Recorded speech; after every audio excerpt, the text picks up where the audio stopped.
This show brought to you by Ricmotech.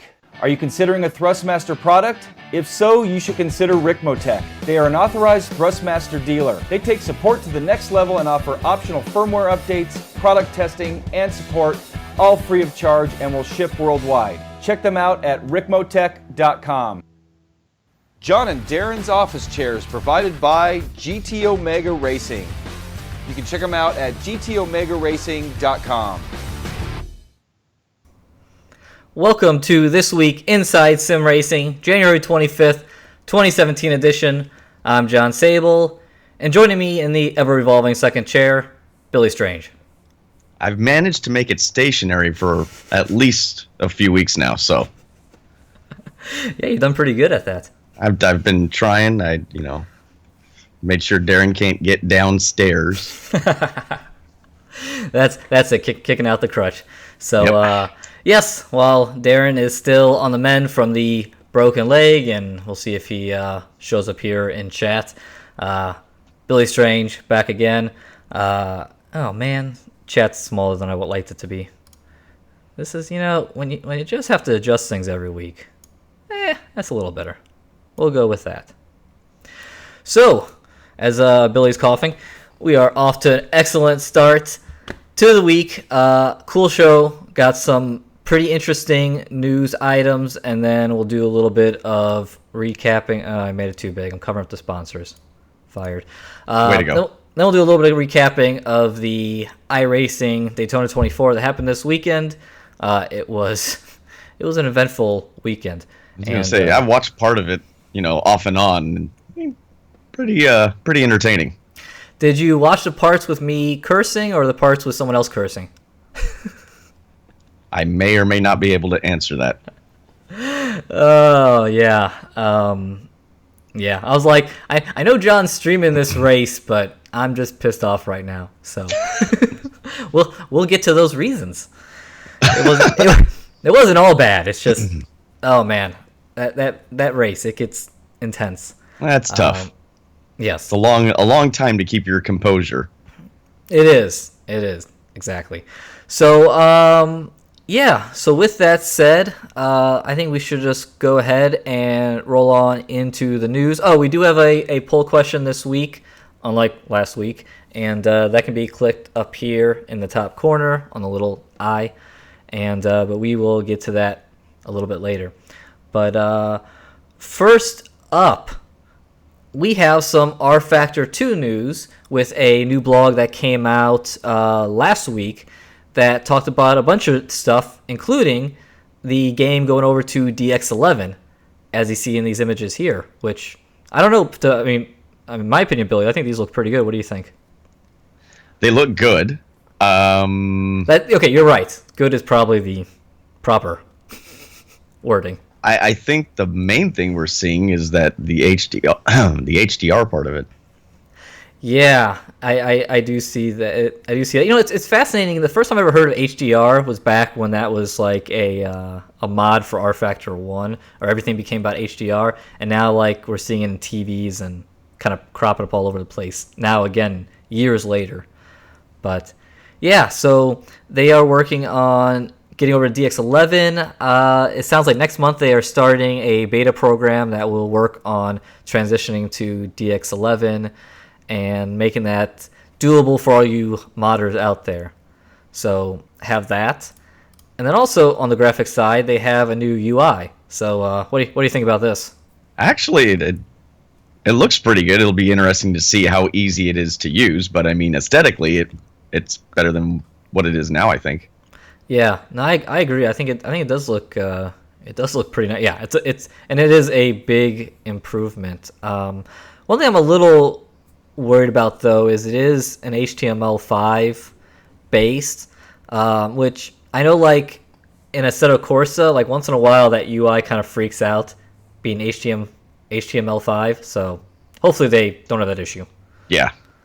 And then on the cars fronts, there's been some updates coming. That's going to be coming to the Nissan GT500. This car was released, like they said here, it was a little before Christmas.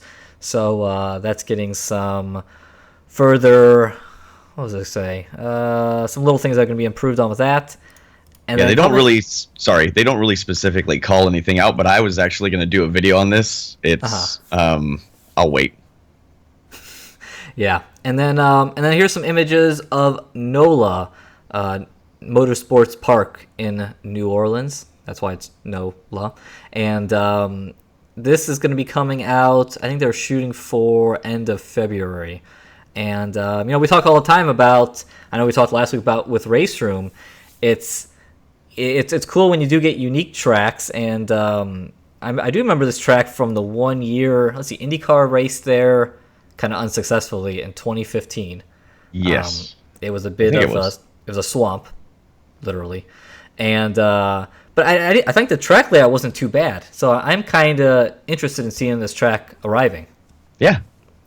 Yeah, again, it's another unique track, and that's always a good thing. If everything had everything in it, then why do we have different titles? So that's a plus. Exactly. So that wasn't too bad of an update from them. I think the DX11 stuff's important. UI stuff is super important. Last thing is they are finishing up their migration to Steam on January 31st. I think you have until the 31st, which is going to be next week. What are we talking? 6 days away. Right. To go, and if you have a standalone Windows version of rFactor 2, go and get a Steam code and race it on Steam, since all updates are going to be Steam only. So, do that. Yeah. It's well within your benefit to do so. Yeah. So, Billy, I was curious. When was the last thing you raced in rFactor 2? I literally was just trying to get that GT, the Nissan going. So that was today, and then I tried it on, because I had to load it back up. I had to put it back on since I had that issue with the PC. So, but the one thing that drives me nuts is I figured out how to change my name, because it takes my Steam username and puts it in there, and it drives me bananas. And it's not easily changeable. And there's a way to do it if you go into the files, but I can't find it, and it's driving me nuts. Yeah, because it has my Steam username in there. I'm like, no, and I had figured out how to change it before, and now I can't remember how I did it. I'm like, Yeah, I would, when you figure that out, or someone helps us here, I would like to know that, because that does drive me nuts in Steam games, seeing my username there, because it's or my email or whatever in there. It's just, I want to see my name. Yeah, no, I want to put my name in there, and it should be really easy, and I figured it out before. I actually got it to put Billy Strange in there, and now I don't remember. Can you do that in other titles? Can you do that in Assetto Corsa? Almost every other title I have my name in there. Okay.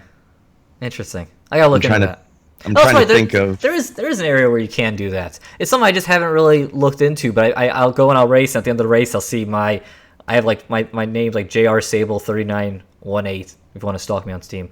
And I just don't like seeing that. Yeah, no, it bugs me. So, okay.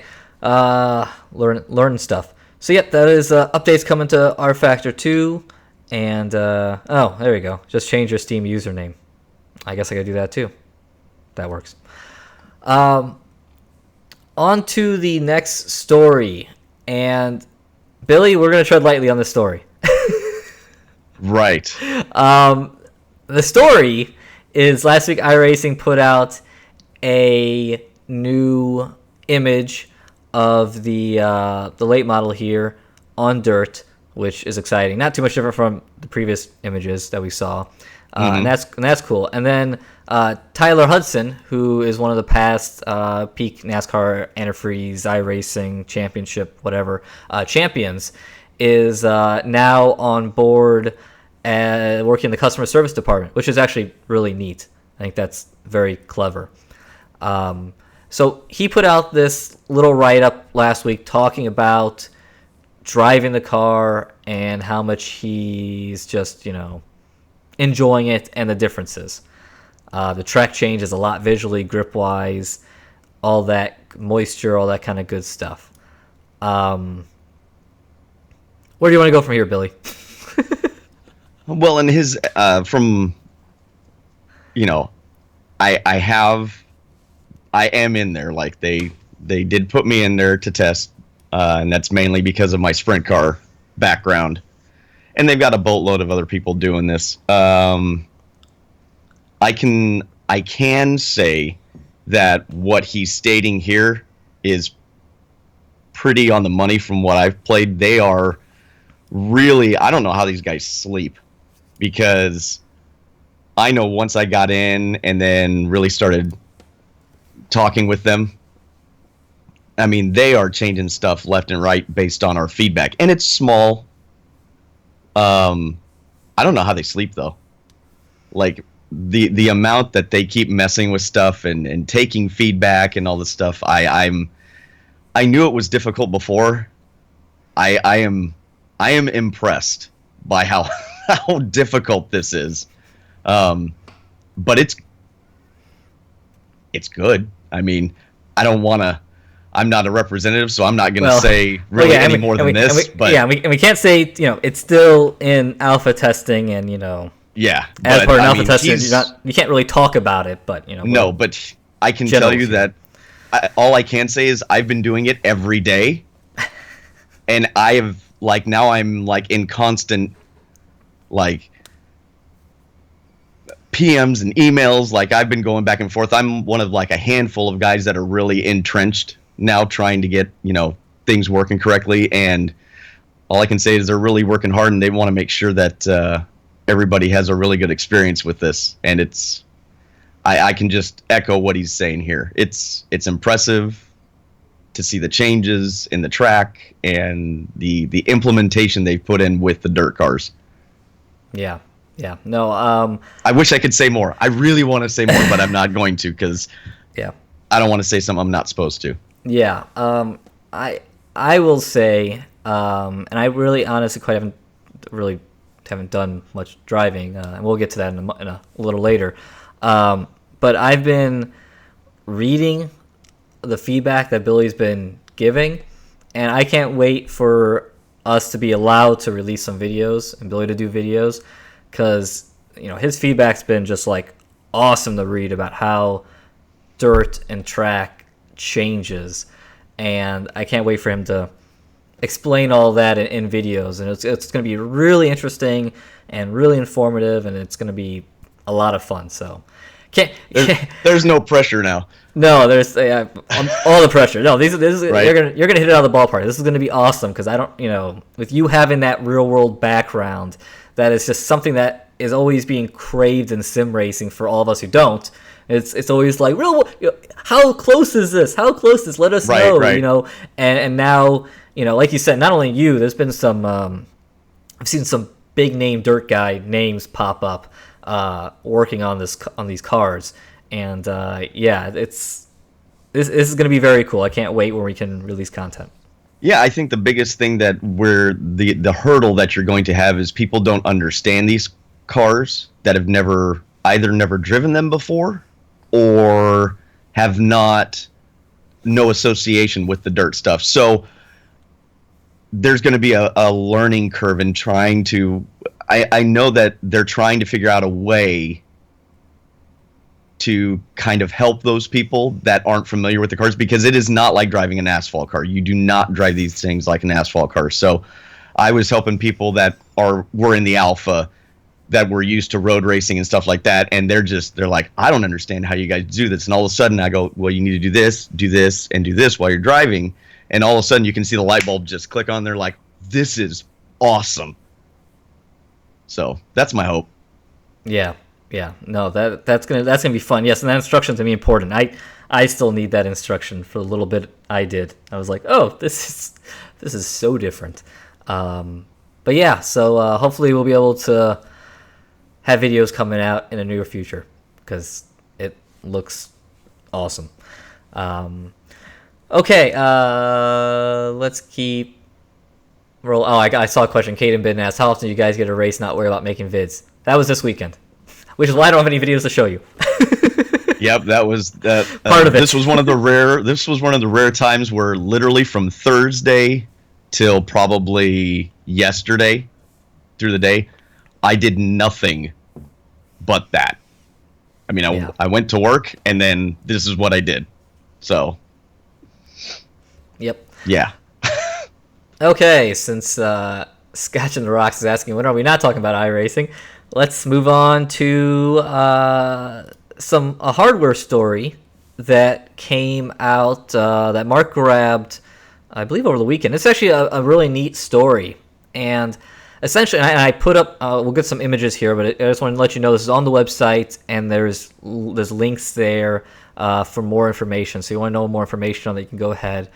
But essentially, a group has come out with a 3D printed adapter that can turn the G27 into sequential, if I remember correctly. So yeah, I thought that was really neat. Oh, I'm sorry. I read this wrong. It's supposed to be giving it's supposed to adjust the feeling of increasing the effort when shifting. You know, it'd be good if I actually knew what the story was, Billy. Hey man, you're the one that's got a hold of this one, so. I know. Oh, my bad. But anyway, so yeah, this goes on the G25, G27, and should fit on the driving force shifter for the G29, and it's using a 3D printed plastic piece that kind of tightens it up around the shaft. Yeah. So there you go. There's a better image of it. I thought this was a really neat idea, if I just remembered what the idea was. They're selling it for €13 over at 3D rap.it. So there you go. Mods. Yay. Well, I mean, for somebody that's looking for that experience and they don't want to go and buy a new shifter, maybe they really like that one. I mean, it's a good alternative. Yes. No, I agree. I think nothing wrong with that. No, I think that is a good idea. I was just scanning chat, making sure I didn't miss anything. Oh, that's funny. So even though I feel like interesting. Okay. Moving on. Oh, this is a big one. Yeah, we can spend some time here. So Billy, what's going on with Kunos these days? The TLDR version of this is Kunos was sold to Digital Bros, which from what I understand is like some sort of investment, kind of like because they're the how did they define this? It was an investment firm of sorts. Yeah, they kind of sound like almost like a venture capitalist type. Yeah. Deal. So 505 is under, if I read it right and understood it right, 505 is underneath that umbrella. Yes. And so 505 is the publisher to the console version of Assetto Corsa.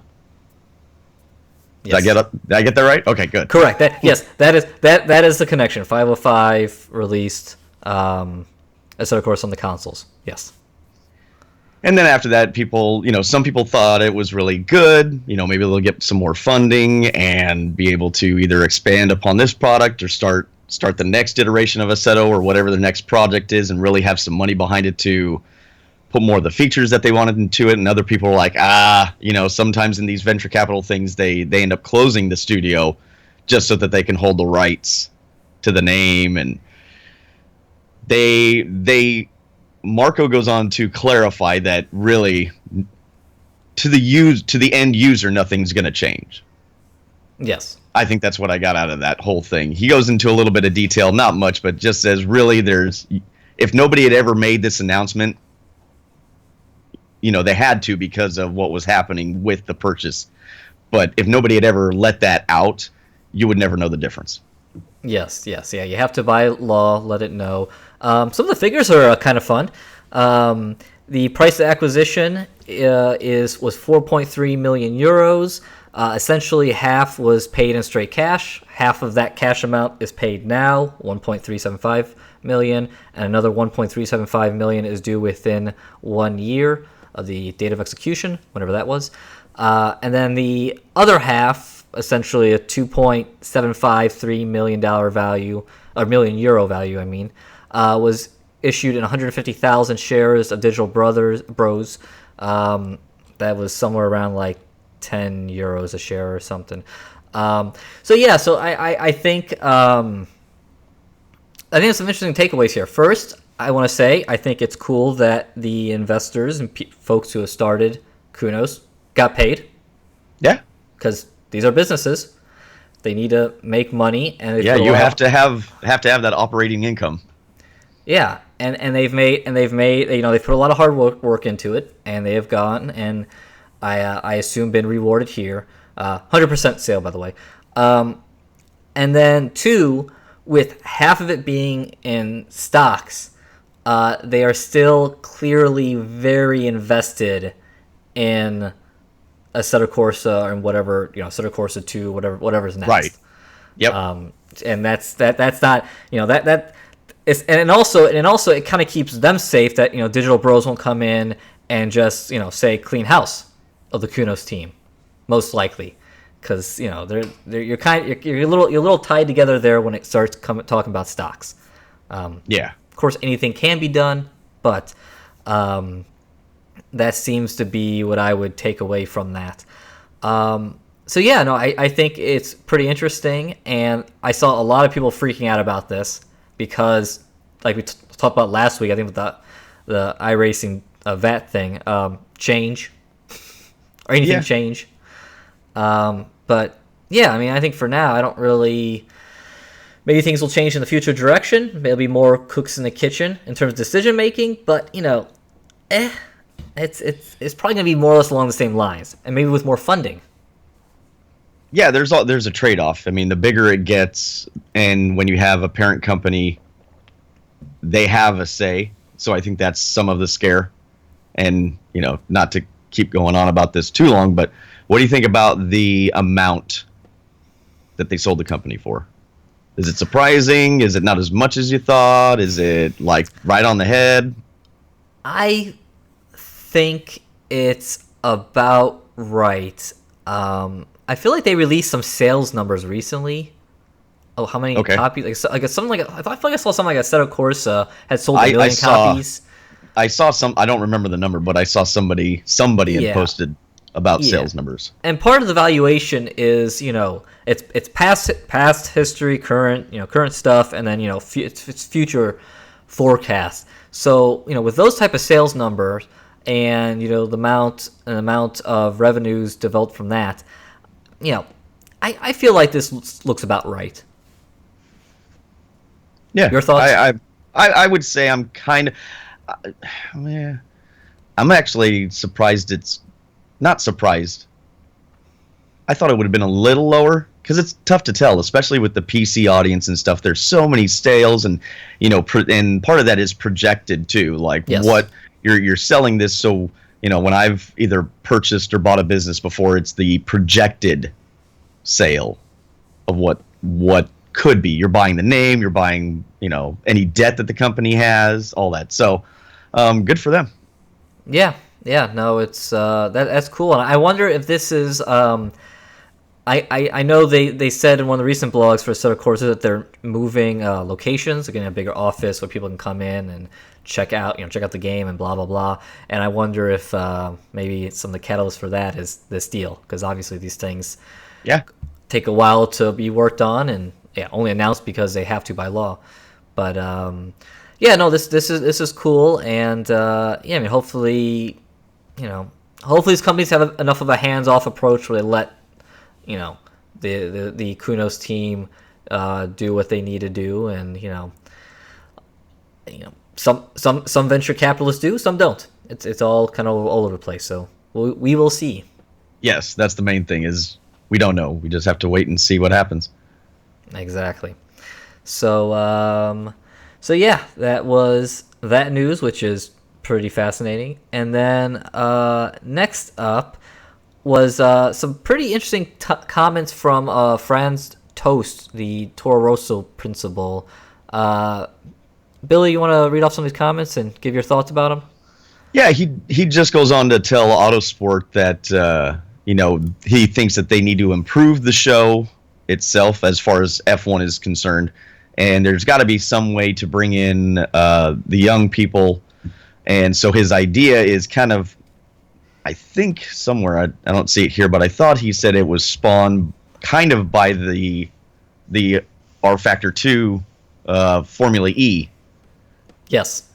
Deal. So he kind of gives that example of maybe having something that goes on in the morning pre F1, that kind of gets nations from all over. And I think his main idea is, how do we get young people interested in in a more narrow scope Formula One, but in the larger scope, cars and automobile racing in general.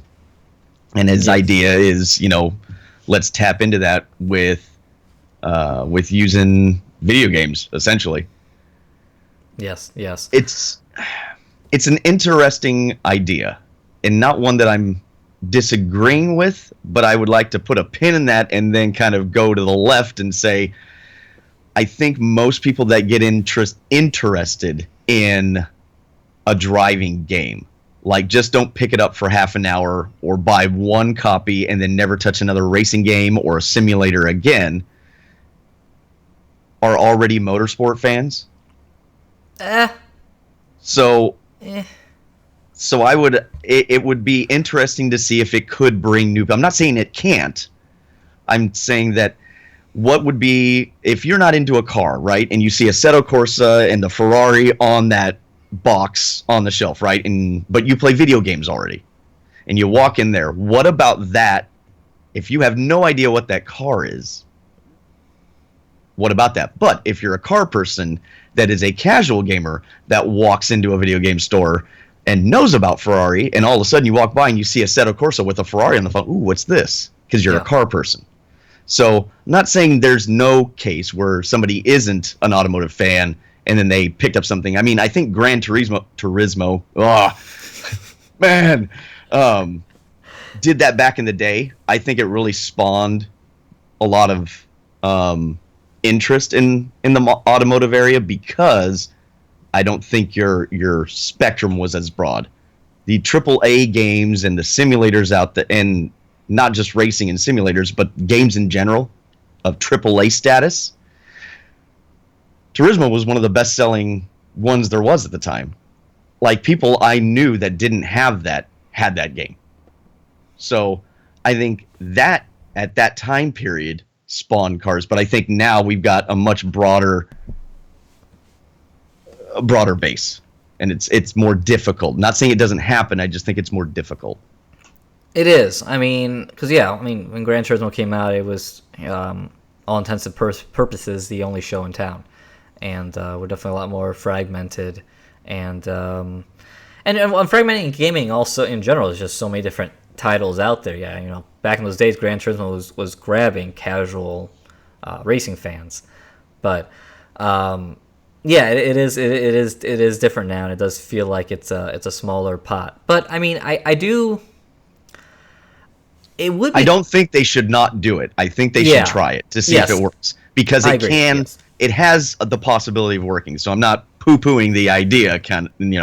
I'm just saying, I hope they're realistic with their expectations, I guess, is the point I'm getting at. Yes, no, I agree. I agree with that. But I do like the idea of doing some type of e-race on a Sunday morning of a race weekend. I think, then a big question becomes, who runs it?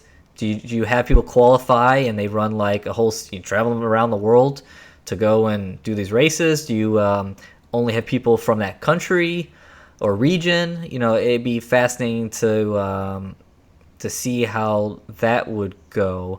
But yeah, I don't think it's a bad idea, and I do think it could create some interest. Like I said, questionable the amount of interest maybe they're hoping for, but I think it could create some interest. And this new group that's bought Formula One, Liberty Group, and now they've ousted old Bernie.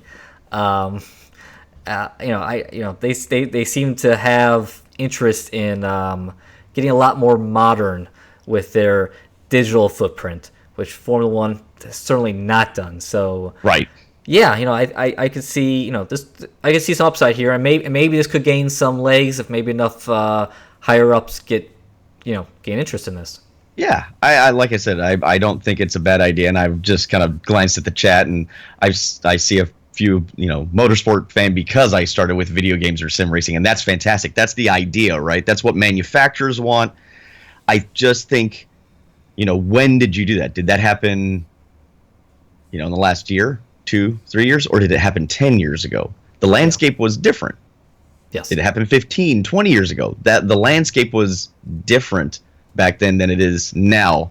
And I'm just talking in terms of video games and simulators themselves. Yeah. So, we had a big boom there for a while. If you were around when the PS1 era was, I mean, there was a big boom in driving games, I'm going to call them, on the consoles. Meanwhile, the PC crowd slowly got more and more realistic. And then last generation, you saw hardly any racing games. I mean, they were all really small niche titles on the consoles, but you really didn't have a lot of these game after game after game after game. Yeah. So there's a balancing act there somewhere, and quite frankly, I don't know how you do it. I don't know that there's any one right way of getting everybody involved. So yeah, exactly. Let's try it. Yeah, we'll see. You gotta try and see how these things go. But yeah, someone on that, that's a Red Bull affiliate team, and if it requires some financing and the right people in power, and this would be something I could see Red Bull possibly getting on board with their style. So I mean, they're Red Bull. They have that. What is it? It's not the RedBull.com, but they got that Red Bull blog that does a lot of writing on sim racing. Yeah. Yep. Now, I will say it's fairly, I don't know, kitty gloves writing. It's very PR friendly writing, right. But sure. Nonetheless, it's exposure. So that's always good. Okay, so putting a pin in that and moving on. And a new week and a new set of high-end pedals. I cannot believe the amount we keep finding. I just remember like before when you were trying to find this stuff and it was, you had a handful of people. Now I swear it's like you just said, there's another one. Yes. This one, I like that logo. Is almost like the Williams F1 logo. Yeah. Oh, won't say that too loud. Yeah, so this was a blog post that Mark posted where he kind of, I don't know if these are new, but he kind of swore that he came across this because, like I said, it's amazing how many keep on coming out of the woodwork. But this is Wave Italy and their Wave Impetus 3 pedal set. Impetus is an interesting name. But yeah, so this has, so let's see. The company produces a line of sim racing equipment based on high-level engineering and design. Most of the employees have a background in the world of F1, which is pretty impressive if that's true. All right. Let's see. Main construction, anodized aluminum for precision and longevity. Industrial grade load cell equipped brake pedal is rated at 500 kilograms with a pressure at the pedal up to 100 kilograms. Okay, that makes a little more sense. Mm-hmm. I think, because like Fnatic uses a 90 kilogram load cell, and I don't know if that's the load cell rating or that's what they rate at the pedal, because 500 is a big number. Would be insane amount of pressure. Anyway, you get the 3 pedals. They can be customized mounting base, so you can kind of mount them however you like, Formula GT style, what have you. The pedals start at 450 euros for the standalone clutch itself, and 1,300 for the 2 pedal set, and 1,500 for all 3 together. So yeah, these are high end. Yeah, I mean, it looks cool, and I hope that people enjoy them. I hope somebody buys them. When somebody comes out with stuff like this, if it is of quality, then I hope they get exposure needed that will allow them to continue making the product. So yes. It's always kind of a scary venture to be a startup like that. Oh, no, absolutely. Because, I mean, just looking at those images, clearly a fair amount of R&D and machine work has gone into that. So yeah, that's a little bit of a investment. So you hope that there's a fan base out there, and hopefully there's plenty of you guys buying high-end pedals, because again, there are there are so many. There's more than one, so yeah, it is. Yeah, that it is kind of amazing. Let's see. Can I click this? Oh, no, can't click that. That's right. Let's see. So moving on, and next up, this is a really cool story. Project Cars will be available for free in February to Xbox Live Gold members. So, good stuff. And that's one of the benefits of Xbox Live. They, Xbox Live and PlayStation, PlayStation Plus. If you're a member, you get free games every month. So you pay your online. I'm going to call it an online access fee. Yeah. But I think they make up with that in the amount of games that they come out with for free every month. And somebody that was sitting on the fence for Project Cars, this is perfect. Yeah, exactly. So no, that's pretty neat. I don't. Was there a date given? Oh, also one thing of note, and only had the quick little. There's a whole teaser of all the games that are going to be available, and that was only a piece of it. They have a legendary car pack coming out that will include the Ford GT40 MK4 in it, the BMW M1 Pro car, McLaren F1, Sauber C9, Mercedes AMG C Coupe. That's the limited edition. Oh, limited edition? Did I say it wrong? Yeah. Okay. Wait, but that's what you get. That's what you get with the. Yes, the limited edition contains 5 legendary cars. Oh, there we go. Okay, we'll go with that. Yeah. So I'm like copy and pasting notes besides putting bullet points. February 15th. That's what I'm seeing. And yes, and then you will have until March 15th to reserve your free copy. Yes, and you might as well, if you and PlayStation Plus works the same way. Just go in, make the purchase. You don't even have to download it. You can wait. So even if you may not be interested now, but maybe in the future, you're not really sure, just go ahead and do it now, because you can always download it later. But if you miss that window, then it's not free anymore. There you go. So that is cool. Let's see. Next up, there was a new patch out for RaceRoom today. Billy, you get a chance to take a look at this? Briefly, I did the download of it.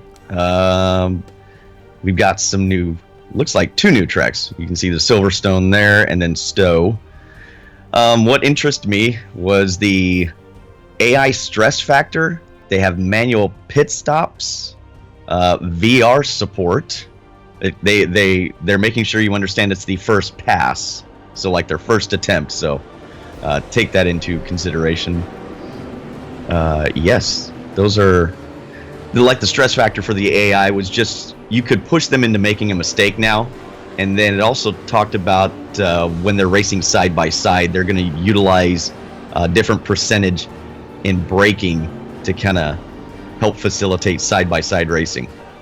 Yeah, I found that to be probably besides Silverstone being released here, which we got that trailer going, which is very cool. That AI battling is really neat, and it's something I've always. I feel like some titles kind of do it. You can kind of see guys messing up in front of you and stuff, but Yes. It almost feels like when I've seen that, it's always been like maybe towards more the beginning of the race. You don't really see it later. So to have this where they're saying, if you go and you're really pressuring someone, you can get them to mess up. That's really cool. Yeah, and it'll be interesting to see how they implement that, because I've seen it in other games and they go like way offline or spin out, and I'm looking for like a little bobble to let me get alongside of somebody, not necessarily going clear off the track. So sounds cool. I'm looking forward to trying it. Yes. The other thing that is of note here is the first pass of VR support. So now with this update, you should be able to run OpenVR with the Vive. I don't know. I'm not sure. I haven't played around with it. I don't know if there's something you can use with the Rift. I feel like there was some like back end workaround with that, but no, it sounds like, and if someone in chat can clarify, yeah, but yes, this is the first chance to race in VR with RaceRoom with today's patch, so that is pretty neat. Yeah, for the VR users, I think it's outstanding. I mean, what didn't they announce that in December? Wasn't that when they did it, or November?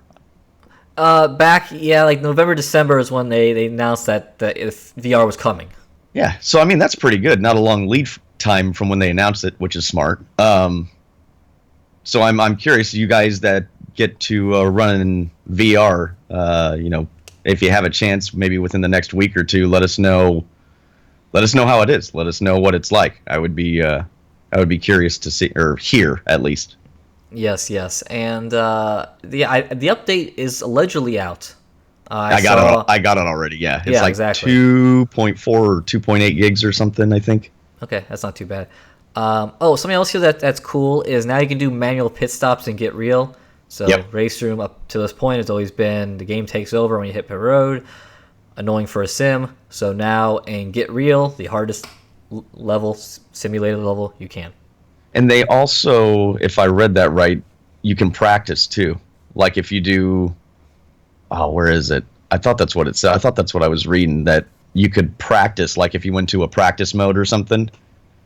Okay. I thought when you hit the pit lane, you could do a pit stop to practice getting in and out of pits. I may be wrong, but I thought I read that on here. Okay. Yeah, I didn't see that, but then again, we got these notes not that long ago. So, okay. But yeah, so I mean, either way, a pretty significant patch there for racing today. Silverstone, beginning of VR, compatibility, and then the AI intimidation thing is cool. Manual pit stops. These are all kind of major, pretty major things. So very cool, and we'll have to get back in the race room. Well, actually, in fact, what I'm going to do is, because I haven't had a chance to drive the new F3. Yes. That Formula 3 car. I was thinking about taking that around Silverstone. So that'd be cool. See if that'll work out, then I'll do a video on it. Yeah, no, I mean the last racing video you did was it the I think it was the Audi, was it the TT? The VLN? Is that what it was? Oh, it probably was. I was also thinking of the crossbow. Yeah. We're showing off the newer AI, and that was really neat. So that'd be cool to see more of how the AI has adjusted from then. Yeah. Awesome. Okay, I think that does it for the news. 45 minutes. Golf clap. We've did it. We've done it.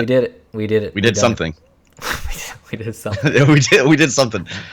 And I'll start while you're going over your recap there. I'll start taking, if you guys want to post Q&A, I'll start grabbing that while you expound upon your guys' experience here with the 24. Yes. So this weekend, in case you haven't heard, ran the iRacing Daytona 24-hour race.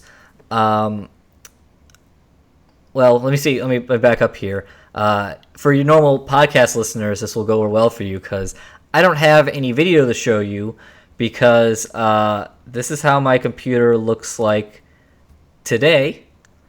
After yesterday, I reinstalled, what did I do? I reset Windows 10, and I unplugged my extra hard drives to make sure they wouldn't get wiped. Even though there's a setting in there where it shouldn't, but I wanted to make sure.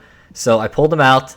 It all worked. It was all good. I plugged them back in, and then my computer started to turn on and turn off before it even got to boot.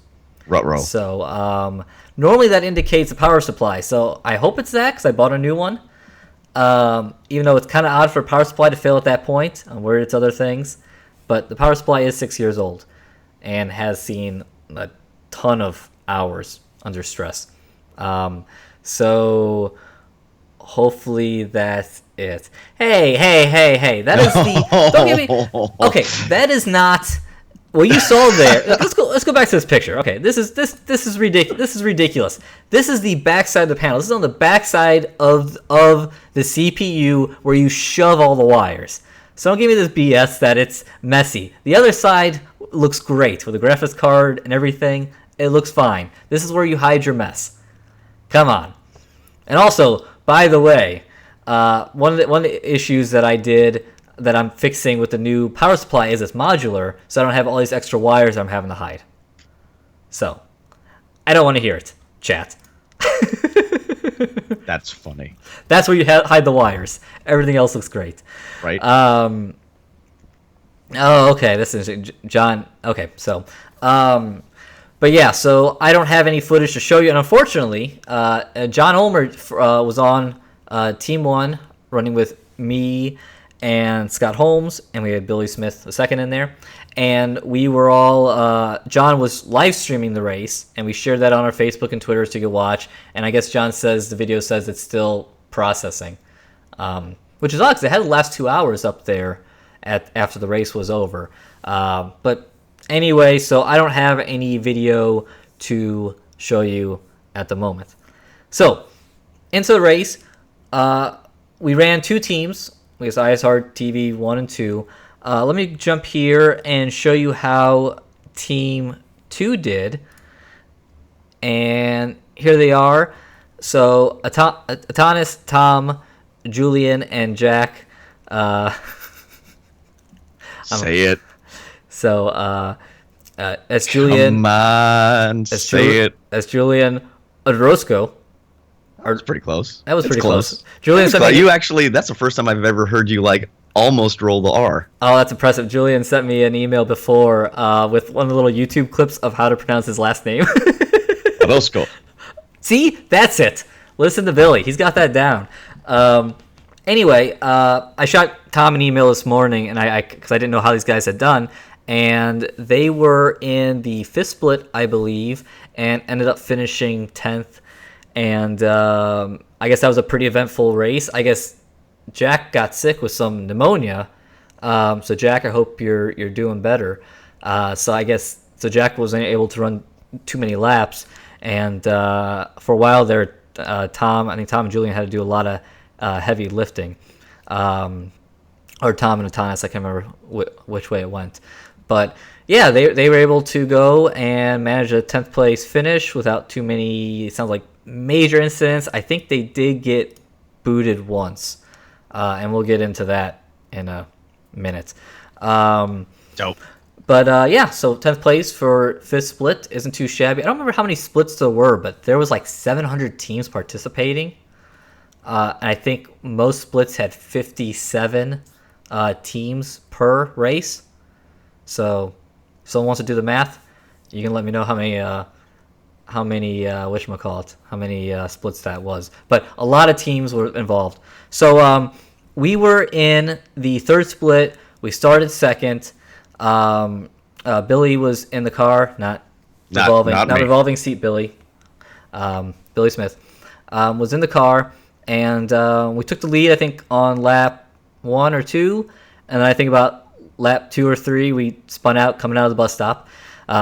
Which Billy was funny. He's like, I haven't spun there all week practicing. We've done a lot of practicing, and he was super fast. Him and John both really quick, and 13 splits. Okay, and so yeah, he had a spin. He caught the wall slightly, but not too bad. I don't know if it really even affected the car. I think fell back into maybe 18th or something then, but he drove for the first 2 hours, and when I jumped in the car in 5th or 6th place. So, we had that spin, but then Billy, he made up a whole bunch of positions. Yeah, I caught it, at the end of your whoops. I happened to get on right then, so you could blame me for it if you want, if it makes you feel better. And then I watched Billy, and Billy was screaming. It was impressive. And so I'm watching, I'm like, okay, well, he's passing a boatload of people. I'm like, okay, when is he going to pass somebody for position? Yeah, exactly. So, so they did that, and then, Billy went through, did 2 stints, then I jumped in the car. We didn't realize at that point that when you do a driver swap, that they add extra time which I couldn't remember if that was there last year. It might have been, but and it might, yeah, it must. I thought it was there. It must have been there before, but we forgot that. So that kind of we saw that, and that kind of made us rethink some of our strategy for the rest of the race. At having extra time each pit stop, it was like 10 extra seconds. It was a lot. So I jumped in the car, ran pretty well. Really had no, was running well, battling 5th, 6th position. And then towards the end of my first field stint, I was racing with traffic or the guy in front of me, I can't remember. And I exited turn 1 a little lower on the track. And at this point, you were really starting to see the racing line was really developing. You could really see the black line. It came on quick. And I will say, it was really cool to see that change through the race more so than we did last year. Somebody took pictures, and I don't remember if it was Facebook or something else, but they took pictures before, and it was either during or after or something, and man, it looked cool. I mean, it was nice and dark where you guys were running. Yeah, no, it's really cool. But anyway, so I exited turn 1 a little lower, and apparently, even though you could see the racing groove, you couldn't see the marbles off track. And last year when we raced, you could race wherever. I mean, at the times when we blew corners and the marble, there was no marble effect. But apparently, go ahead. Didn't you say you had to turn your stuff down graphically?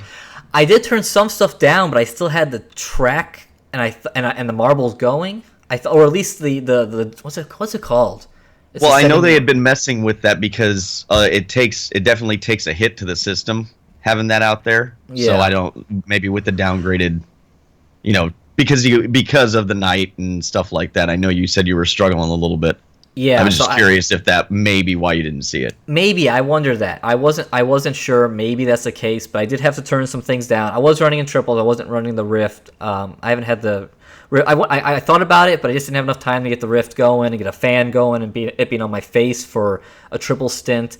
I really kind of want to have that dialed in, and I didn't. Particles. That's right. That's the word I was looking for. Yeah, particles were turned on. They weren't like high detail, but So anyway, exited turn 1. I apparently had my left sides in the marbles, and the car just turned, and I hit the pit road exit wall. And I was so pissed because I didn't see it coming. It was just going fine.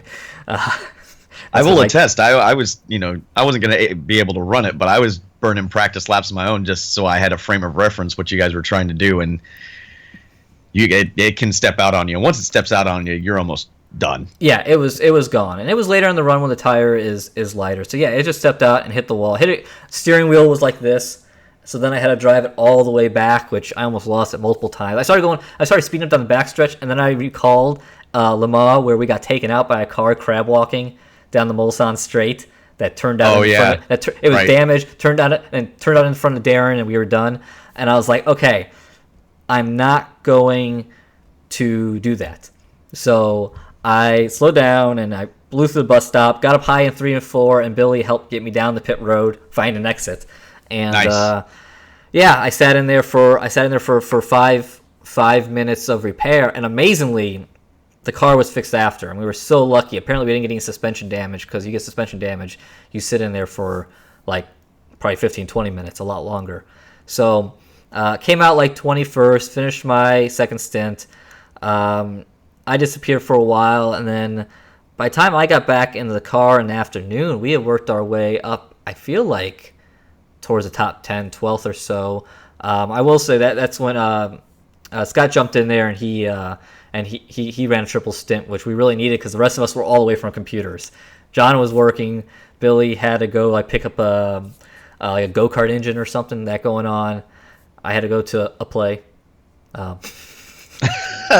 Nothing like mixing the fine arts with sim racing. So you were really multifaceted that day. I did a lot. So anyway, came back, ran a triple stint, because after that we were like, okay, we need to run more triples because we don't want to lose time in pit road, and ran a triple stint and had 2 stupid lazy spins. But by the time the third stint of the third stint of that grouping went along, ran pretty well, and where were we running when I got out of the car then? Maybe we were back somewhere in the top 10. But it was nice because we at that point, when I crashed, we lost. I think we were 3 or 4 laps down, and I think when I left the car that afternoon, or probably about 6 o'clock here local time, we were still running like 3-4 laps down because I was running with the leaders, which was really cool. We the car had just as much speed as the leaders. I mean, John and Billy both did a lot of work on the setup. I think we might have gone with Billy's setup, but it was great.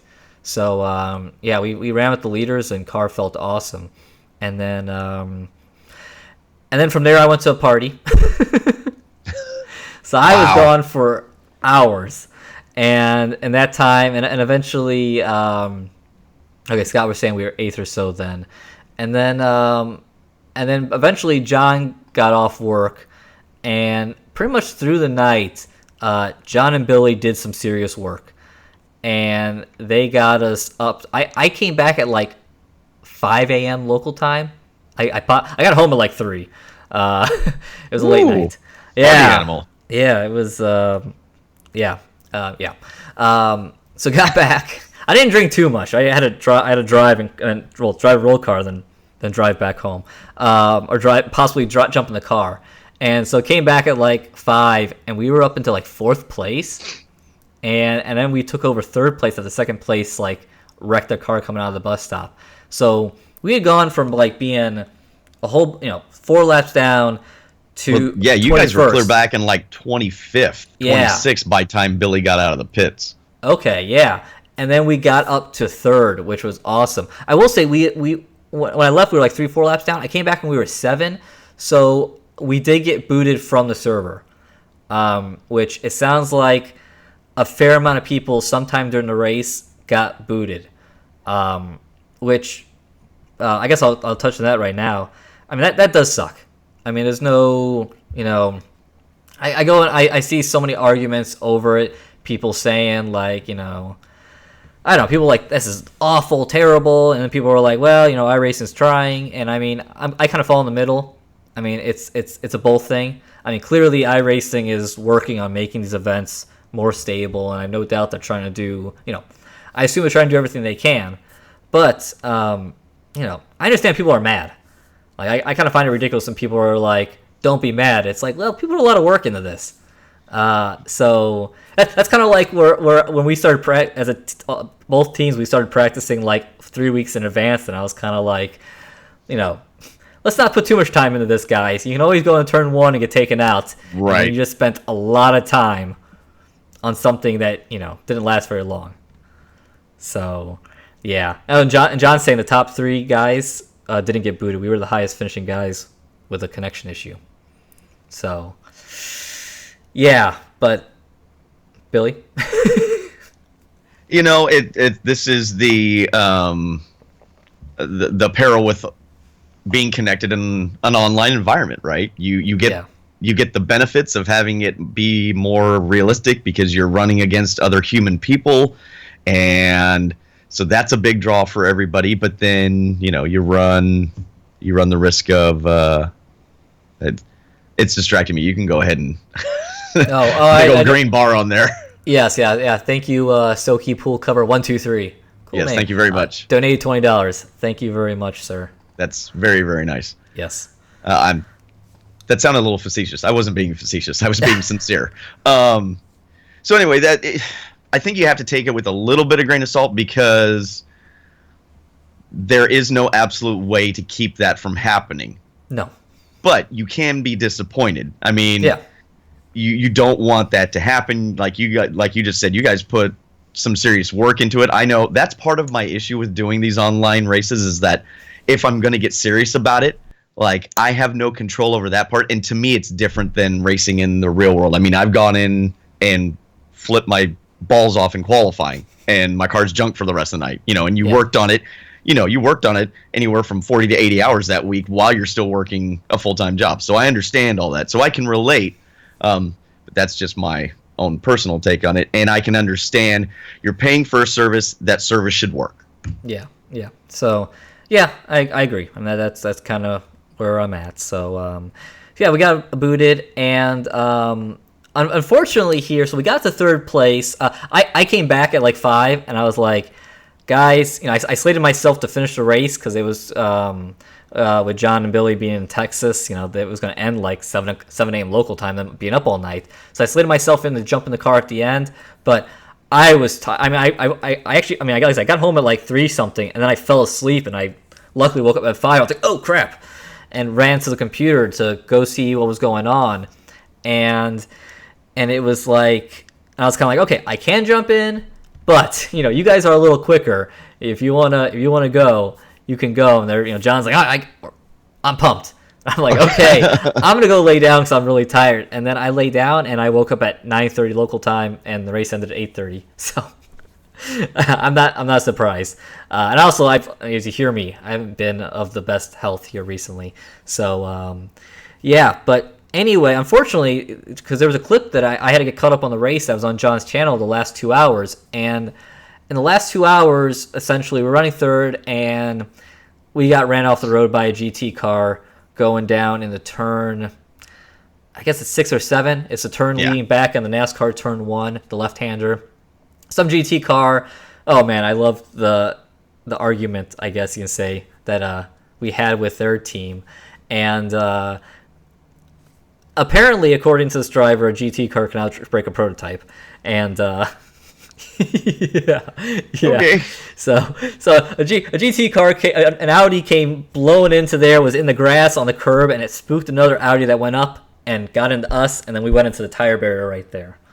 Not like hard, but yeah, that kind of I picked it up just after that. Yeah, that lost us third place. So that does suck. That's like, that was in, I think, the last hour or something, and it's kind of like, P3 would have been really cool to come back from, me messing up, which I feel awful. I'm glad we were able to recover. It makes me feel better.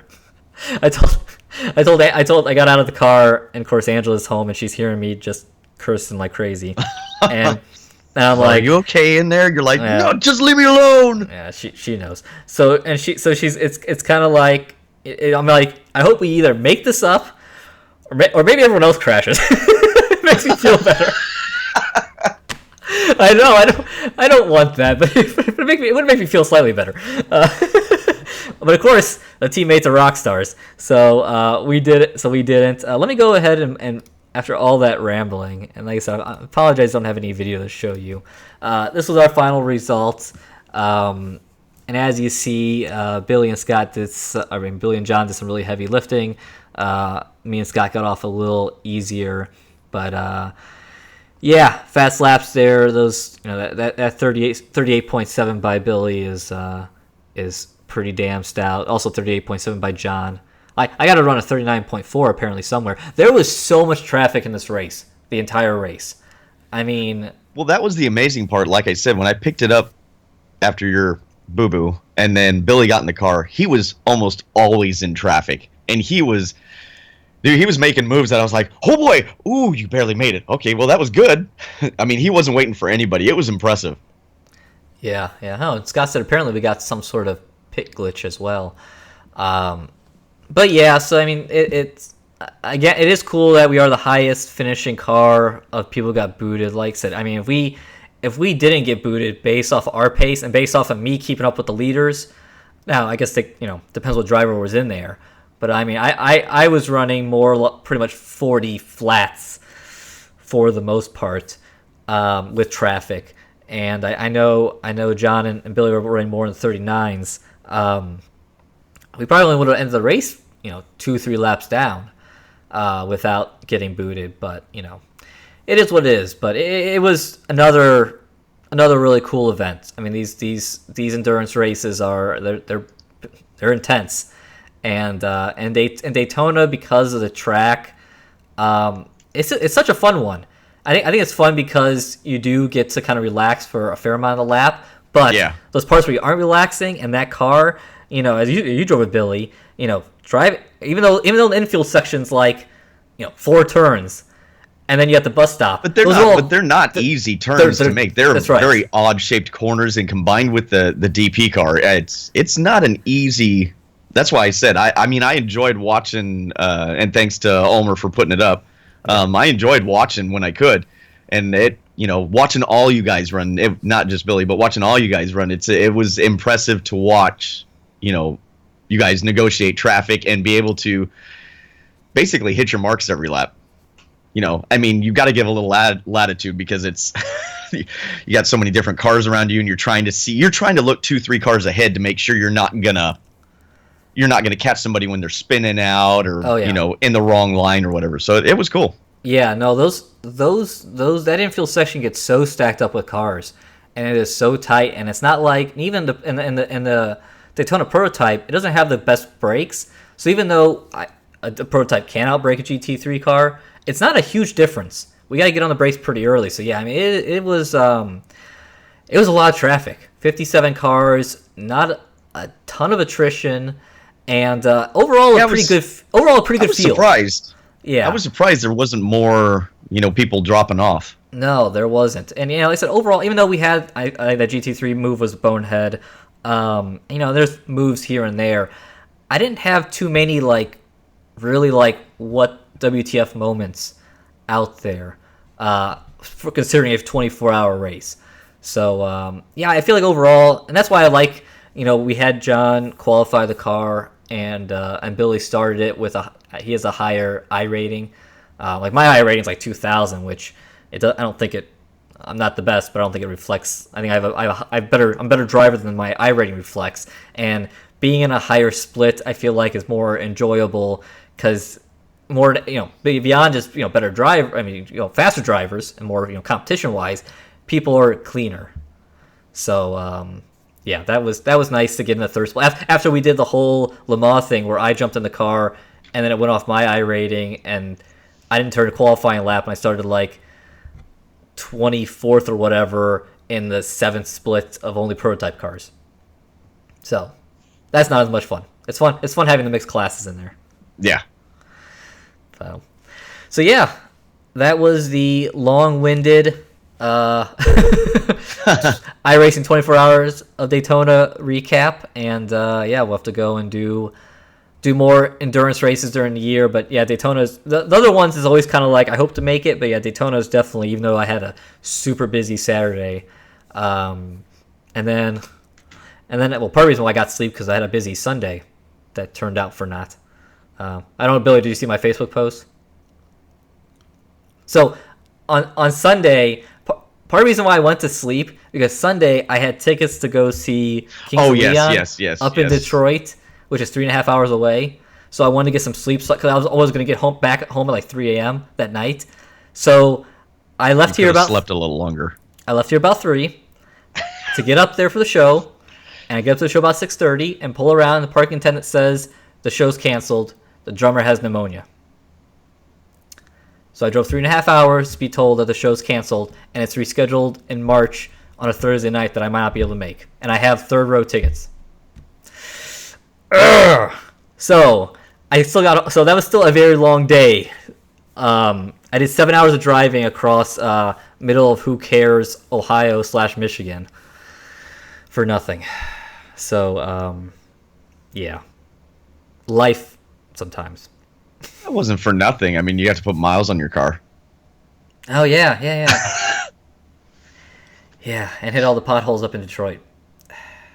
Okay, moving on.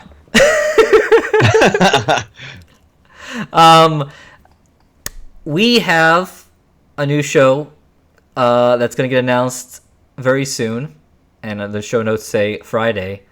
Billy, do we want to tease any more about this? This is kind of Billy's baby, so I'm going to let him. No, I'm going to let the announcement video do it, but it's just something we've been talking about really for quite a while, and then we keep coming back to and brainstorming. So all I can say is hopefully you guys like it, and if you do, hopefully you'll watch it and support it, and I don't know, I think it should be a good time. Yeah, yep. So no, that'll be cool. Announcement this Friday. With me and Billy get this stuff together, then plan is every Friday have this show out, and it's gonna be cool. I think so. It's almost kind of an evolvement from this show, but it'll be different. Yeah. That's the important thing. So let's see. So that is. I feel bad. People were at the beginning, before the show started, were like, "Oh, new show. What could it be?" And here we are, not giving them much. Your fault. Yes. Yeah. T-Bone, I went to go see Celine Dion. Celine Dion. Nice. I guess. Wait, Celine Dion was drumming and she got pneumonia? Yeah. I guess I guess. Oh no, this isn't going to affect the live show. There's still going to be a live show. The new show's nothing here is changing, except once Darren is able to scoot downstairs and get to a microphone. Yeah. So the best thing about this will be a guaranteed 2 shows a week, as long as we stick to the schedule. And but yeah, so right now, we get used to having a show every Wednesday with Twizzer. Have a show every Friday, probably released at the same time as this show is, I'm gonna guess. And then of course, then between that, we'll be releasing other shows, test drives from Billy, reviews from me, which some reviews go quick. Most of them, as you know, take a little bit longer. I know some people are definitely want to see that CSL, CSW, TCPC Racer head to head. As you see, my PC is a bit of an issue. But hopefully I get that power supply fixed today and I can get on that ASAP. Also want to get on the next level V3 motion platform ASAP, because I ran it during the whole iRacing 24, so I have a lot of... I didn't know that. Yeah, no. Which, as I said before... I was going to say, Mark said we're starting a buddy cop show. You've nailed it. Funny. Yep, that's You've nailed it. That's it. I got some nice aviators. But like I said before, if I drive something... I drive things that I like. If I don't have to drive stuff that I don't like. So, so that was cool. But I'll review coming to that, and okay. Before we move to Q&A, and I lose my voice, have a couple things I kind of wanted to put out there to the community. One thing not listed here that Darren reminded me: we are looking to bring on another or a couple or whatever of bloggers. Right now, Mark does most of the blogging. Billy, once in a while, does a blog when he feels like it. Pretty much. When I have time, yeah. Yeah, exactly. Billy's busy. But yeah, really want to have... Ideally, would like to have multiple people producing content for the website. The website's going to get some more love in here shortly once I get through some videos. Because there's lots of things I got to work on with it. But we want to keep on having more content, and I like the idea of this isn't a new idea. It looked like a GT Planet. They got a whole bunch of guys doing blogs, so would like to have more of that, and so want more people. So if you go and check out the website over on the forums, we got a little post up, and you can go and. I think it's shooting Darren an email or shooting one of our email addresses if you're interested. Obviously, we got to make sure that you can, write. So I these things are always kind of scary when you put it out there, because you want enthusiasm, people to submit, but at the end of the day, you also got to have the a little bit of skill set. So. Have a little bit of be a decent writer. Don't have a writing background before. And I don't have much, so I mean, if I can do it, when I started blogging, I blogged for 2 years before ever getting on camera. I didn't really have much writing experience other than kind of enjoying writing. When I did write, and as an engineer, I didn't do a whole lot of writing. So the worst you can do is just try. Yeah. Just try it. If you're, we're looking for people that are passionate along with the rest of us about topics, and, opinions aren't a bad thing, as long as you present them in a manner that that can be backed up with facts and stuff like that. So just kind of keep that in mind and take a stab at it. exactly. So Darren posted. You can email him, Darren at InsideSimRacing.tv, and yeah, we'll see what happens. And then the other thing I kind of wanted to reach out to the community is if any of you guys out there have good, and a good is always eye of the beholder. We always got to kind of work through this, but looking for some graphics help. Like for example, this past weekend for the 24-hour race, we didn't get a custom paint scheme because I don't paint anymore. I don't have the time for that. So even custom paints, this new show idea that Billy came up with, would like to have a graphic for that, other than whatever I can throw together in Photoshop, which is not that impressive. So would definitely, if there's any of you guys who are pretty skilled in that kind of stuff, creating graphics, please hit us up. info@InsideSimRacing.tv or my email, john@InsideSimRacing.tv. And then also I wanted to point out, we didn't have the new logos, at least I don't think so, posted in our forums. So today, if you go to our forums, general discussion, and then Sim Racing Paint and Photoshop, I have this pinned at the top, and our logos are available in larger PNGs and then also in vector form. So yeah, if you just want to go and paint your car with our logos, there they are. Like I said, I don't think we had those new ones up. And also, if you're looking for a blogger, Darren's got that pinned as well. So there we go. Some housekeeping stuff. Wim will tell you in secret. Yeah, it'll be like, we're gonna have to fly over, and there's gonna be some sort of dark room. Possibly, I'll stop. Oh, that's funny. And I don't know if somebody was, they kind of were making a little bit of a joke. Andy, what if you're a good writer but not a good sim equipment buyer? I don't necessarily, I know you're kind of being tongue-in-cheek there, but this is, writing this stuff is more about finding stuff that's interesting, that's related to the sim community. You don't need to have every single sim on the market, and you don't need to have every wheel. I don't. I only have a couple that are pertinent, at least, and so that's not necessarily the case. Yeah, it's essentially just scanning Facebook, Twitter, emails where when like today when RaceRoom puts out an update, you go and you write a blog about it based off the information they give. So you don't have to, having a little more knowledge of especially the software side, because a lot of stories are software based versus hardware is nice, but I didn't know that much going into it. You learn. So you learn, and then when you learn, blogging goes faster. I can attest to that, because when I was my first handful of pieces, I was like, oh my God, this is taking me forever. Worried about saying something wrong or not giving the right information or putting it in the right context, and then you kind of get used to the rhythm of it. So yep, exactly. John's a good help. So I try. I put on my editor hat. Let's see. With that said, let's go ahead and move on to Q&A. And like the past couple of weeks, Q&A brought to you by ProSimU. You can check out their racing rigs at prosimu.com. And let me pull up the website real quick. And they offer shipping costs. For the shipping costs and a free carpet on the ProSimU, if you get the T1000 2-motion or T1000 3-motion without a seat, and prices start from €1575 for the 2-motion. That's €1,575. I don't know why I read it $1575, and that's that offers for Europe and the US.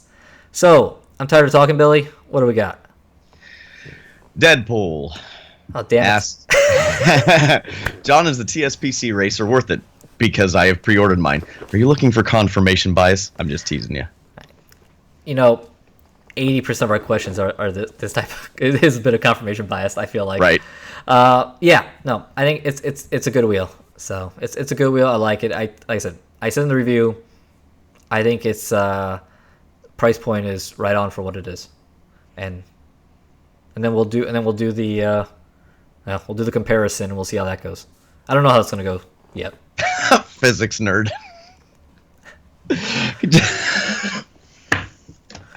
Just put the.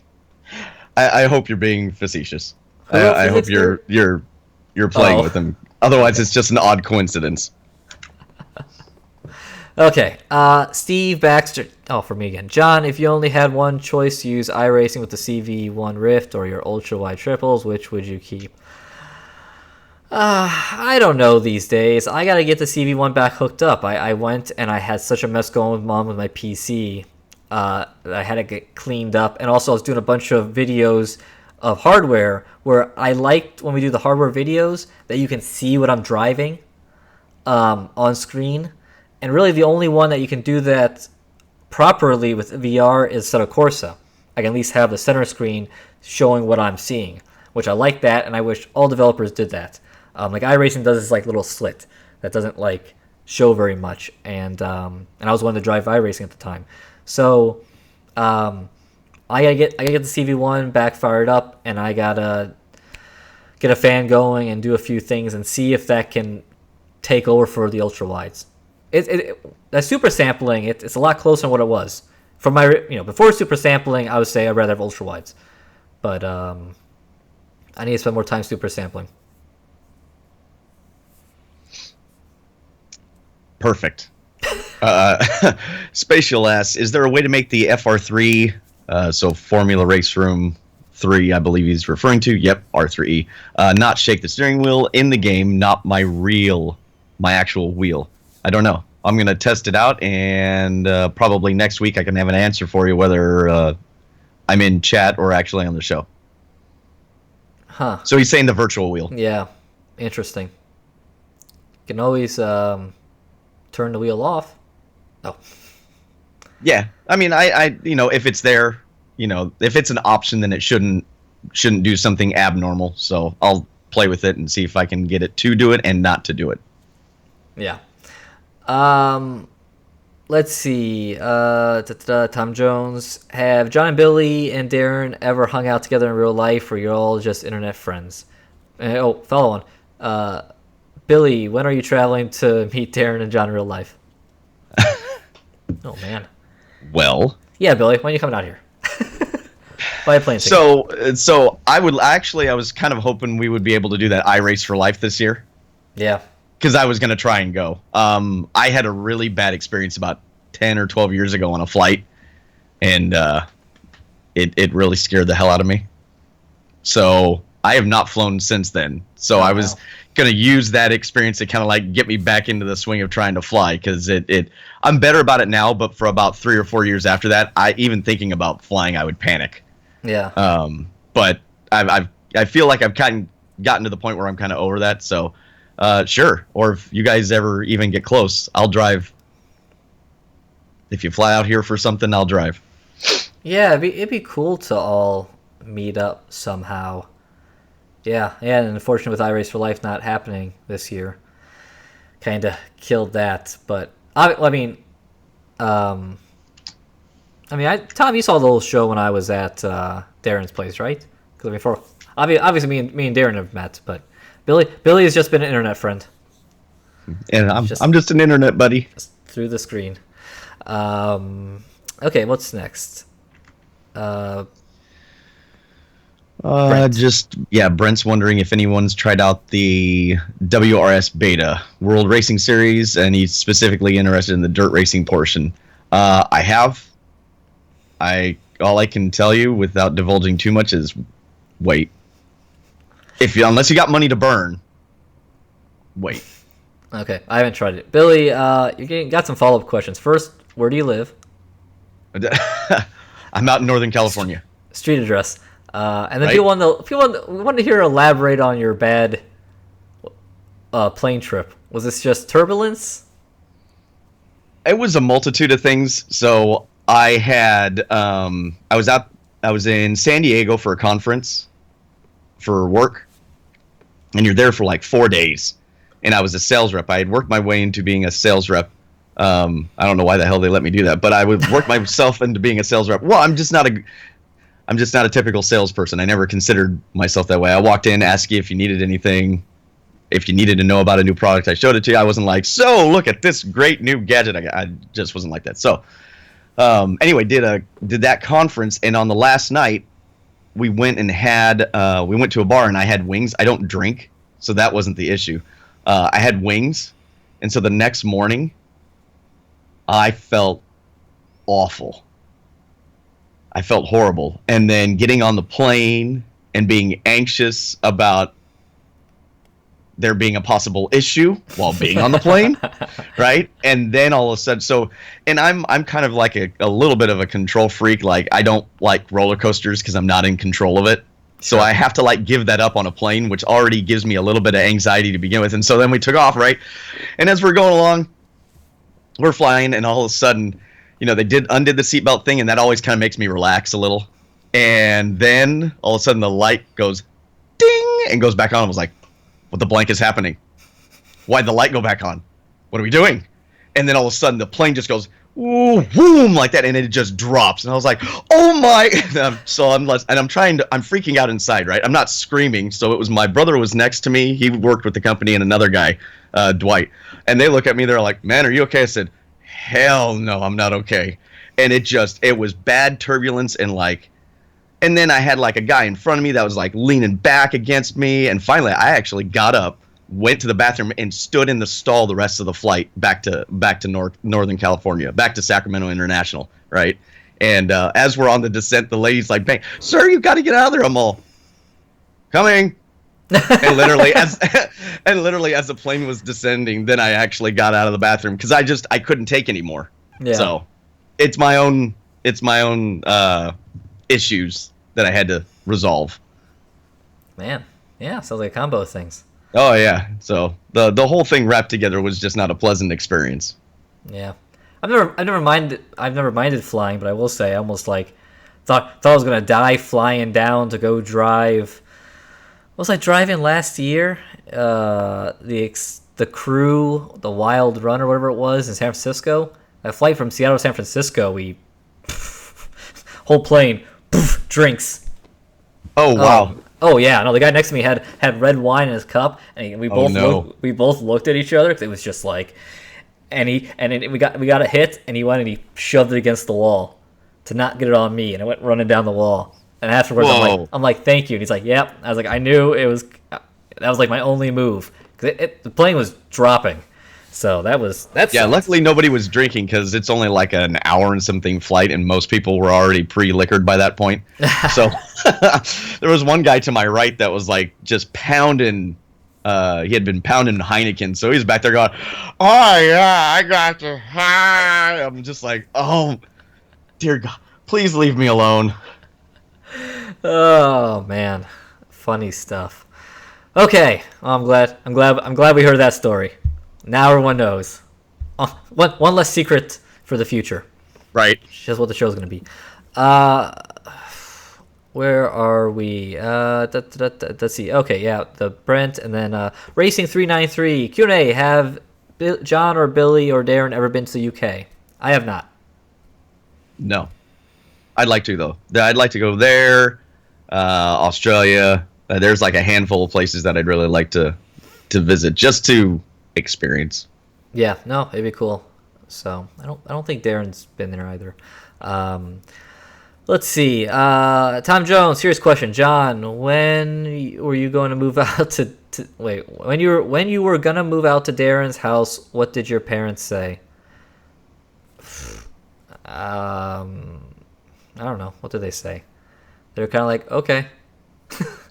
I mean, I was 26, 7 at the time, so I was kind of long beyond the parental care. So I think they're kind of like, okay, so you're gonna go, okay, so you have an engineering degree and an MBA, so you're gonna go out and make YouTube videos about video games. Yes. Okay. Well, I mean, that's good. Yeah, I mean, so it's, yeah, so I mean, kind of normal parent thing where it's kind of like, okay, so, yeah. But it's all worked out, right? As I get an eye twitch. Yeah, right. Although I wake up in the middle of the night screaming, and I'm not sure why. YouTube comments. Billy, what's the next one? Yeah, Spatial asks, have you tried the ETS2, so Euro Truck Simulator 2 multiplayer online with the winter snow? Very fun, not slick, but daylight is short. No, I haven't. I don't have Euro Truck. I just have ATS. So if they put that to ATS, I would certainly like to try it. So thank you for letting us know. Wayne says we got to come out. We got to come to Liverpool so we meet my doppelganger. Did you see that picture? Nice. That was from a show a while ago, like last year. Yep. It was actually pretty close. Atanas. Let's see. Yeah, this one's for you. With the Rift, how do you deal with not having peripheral vision and fog up? So the fog up fan. The fan has been important. I haven't used the fan yet. Would help me. I got so used to having fog up with my glasses on that when I went and I got those Rift adapters to have my prescription lens, it was so much less fogging that I was like, oh, this is amazing. But from everything everyone has said, Darren included, fan is the way to go to help kind of clear that out.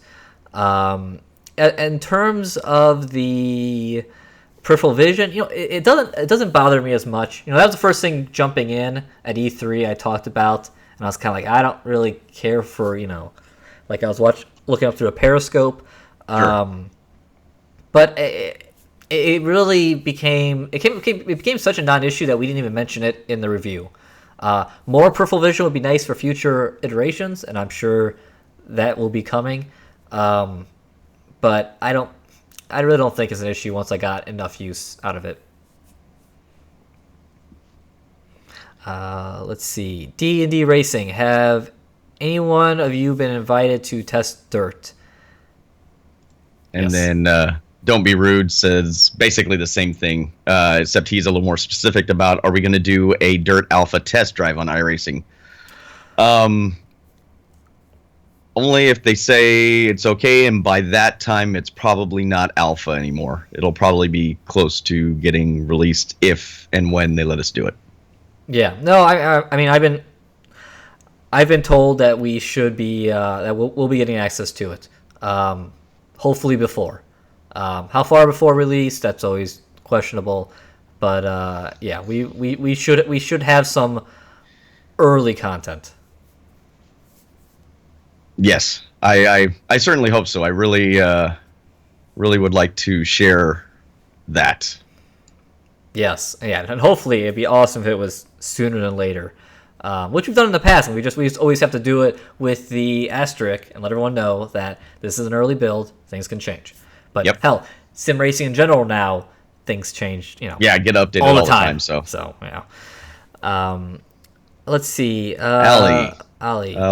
I'll ask you this: what do you think? What do you guys think of the new NASCAR format? I'm trying to be open-minded, but I think it misses the point that the races are too long, that they're having to divide the race up into 3 segments. Just proves that. I think the Daytona 500 should be 500 miles. I think every race after that should only be 300 or less. And then while we're at it, let's add 8 to 10 road courses a year, and only go to most tracks once a year, because going twice a year is ridiculous for attendance. And ridiculous in general. No other series does that.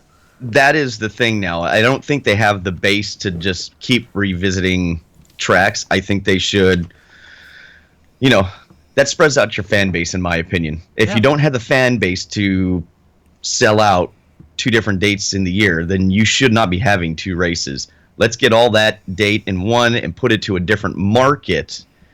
And I saw people go, well, if you want to, relive your glory days of when it was more popular, then you need to go back to what you're doing. Yes and no. I mean, the whole goal is to try to stay ahead of the curve so you keep the fans. And they've made some missteps. That car with the wing on it was just not the best idea they've ever had. So. No. I mean, when they go to Charlotte twice a year and attendance is as crap as it is, and NASCAR's in Charlotte, it only needs 1 race. Now, I will say, I guess they did a test the other week where they had AJ road Allmendinger course. run the Yeah. road course, the Roval.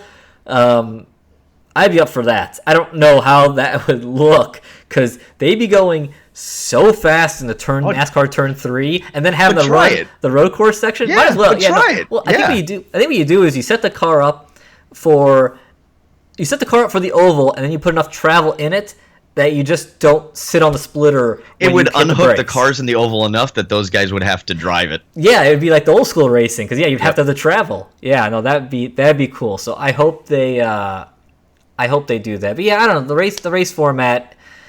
I don't know. Yeah, well, sorry, real quick, Michael just pointed out 34 to 36 races. Why not 35 states? Well, the problem is that a lot of the states don't have a track that can accommodate, something like that. I mean, I know up here, just half an hour from me, they were trying to get a NASCAR facility going, and they couldn't get the road clearance. They couldn't. I mean, traffic, and it was that ended up dying. So you've got to select market. You've got to be careful about where you're going with this. They're not stupid people. I mean, don't make no mistake. They're still making money. They're just every big corporation makes missteps. You look at Sony. You look at all over the place. They have good ideas. They got bad ideas. Yep. Speaking of real world racing, I don't know. Maybe someone has a question in here. I am super pumped for the Daytona 24-hour actual race this weekend. It's something like it's the 55th running, 55 cars in the field. They got 12 sweet-looking LMP2 cars. Well, the WEC LMP2 and then the DP&I, whatever, LMP2 prototypes. 12 cars there. Look awesome. Bunch of different kinds. It'll be It'll be interesting because they're all new cars. Probably gonna be a lot of parts failures and stuff like that. That'll be entertaining. The GT classes are stacked. Even though GTLM, which is GTE over in WEC, only has like 10 cars in it. 11, I think 11 I counted. Yeah. The GT Daytona has 27 cars in it. 27 cars in one class. I hope so. I'm excited. Yeah. And as always, try your best if you're in the U.S. to find it streamed somewhere, because it's impossible to watch on TV with 25 million commercials. Oh god, it's so awful. Having a VPN is good because the world market gets to watch it on IMSA.com. No commercials, Radio Le Mans. So throwing it out there. Tom Jones, Billy and John, if you were Felipe Massa and retired from F1 last year, then Claire Williams called and wanted to give you a year contract because her driver moved on, would you race another year, John? No. Mentally checked out. Depends on why you quit. He shouldn't have come back. He's got a rookie teammate, but I don't think he's gonna be any good. Mentally checked out, I don't know. I think it's kind of silly. Andy, you're right. IMSA.com did show it last year here in the U.S. I'm just afraid that was an aberration, because that's how I watched it last year. I watched all of it, but I am worried that they might not do it. Let's see, where are we at now? John Ulmer asked, do you have a hairdresser on staff? Apparently not, because I just got a haircut the other day, and I don't know. I didn't really try today. So no, not on staff. Right. John's just trying to get that teammate discount. Yeah. That's what it is. Can the hairdresser come to his place? That's right. T-Bone, are powered USB 2.0 hubs still preferred over 3.0 for most sim gear, connection and reliability wise? John? I don't plug mine into 3.0 because I use them for other things, and with me having an older motherboard, I have more 2.0s than 3.0s. But I think it'd be fine. It's all backwards compatible. I don't know of any issues that would be. Actually, I know this system right here, when I've had a go and my system's been down for a plethora of reasons. I've plugged everything here into 3.0 and it's all been fine. So I don't know if it's preferable. I don't think it really matters. I've heard you're not supposed to plug it into a 3.0 in some instances, but yet I haven't heard anybody actually relay a bunch of evidence to say that you can't plug it into 3.0. So whatever.